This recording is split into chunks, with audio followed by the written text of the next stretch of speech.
శ్రీ లక్ష్మీనరసింహస్వామిని దర్శించుకున్న అనంతరం ఆలయ ప్రాంగణంలో ఉన్న రావి చెట్టు వద్ద అరటి గెలలను భక్తులు కడతారు. అరటి గెలలు కట్టడం కోసం రావి చెట్టు వద్ద ప్రత్యేక పందిళ్లను ఏర్పాటు చేస్తారు నిర్వాహకులు. ఈ ఏడాది మొక్కుల్లో భాగంగా 10,000 వరకు అరటి గెలలు వచ్చాయి. ఇలా ఆలయ ప్రాంగణంలో కట్టిన అరటి గెలలను 2-3 రోజుల అనంతరం అదే భక్తులు వచ్చి కట్టిన గెలలను ఇంటికి తీసుకువెళ్లి స్వామివారి ప్రసాదంగా అరటి పళ్లను ఇంటిల్లపాది తింటారు. సాధారణంగా కోరిన కోరికలు తీరాలంటే దేవుడికి ముడుపు కడతారు. లేదంటే మేకనో, గొర్రెనో, కోడినో మొక్కుని మొక్కు తీర్చుకుంటారు. కానీ శ్రీకాకుళం జిల్లా సంతబొమ్మాళి మండలం చెట్లతాండ్ర గ్రామంలో మాత్రం శ్రీ లక్ష్మీ నరసింహస్వామి ఆలయ ప్రాంగణంలో అరటి గెలలు కడతారు.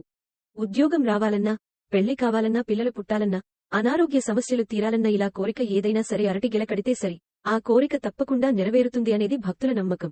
కొందరు ముందుగా అరటిగెలను సమర్పించి కోరికను కోరుకుంటే, మరికొందరు ముందుగా కోరికను కోరుకొని అది నెరవేరాక దేవుడికి అరటి గెలను సమర్పించుకుంటారు. ప్రతి ఏటా మాఘ శుద్ధ భీష్మ ఏకాదశి పర్వదినాన ఈ పండుగ ప్రారంభమై 3 రోజుల పాటు కొనసాగుతోంది.